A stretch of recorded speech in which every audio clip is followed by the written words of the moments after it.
activities. So, as we have mentioned before, and I have mentioned before pre-storm, and goodness knows Chief Tibbetts and Chief Brian Adams have mentioned it before, the dangers after the storm are just as serious as during the storm.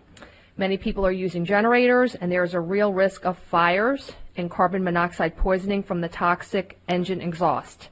The carbon monoxide poisoning is absolutely what they call a silent killer. And unfortunately, we had fatalities today from this exact type of incident. And Chief Tibbetts is going to have to go over that, but we lost 3 people in our community because of carbon monoxide poisoning. So certainly our prayers are with that family.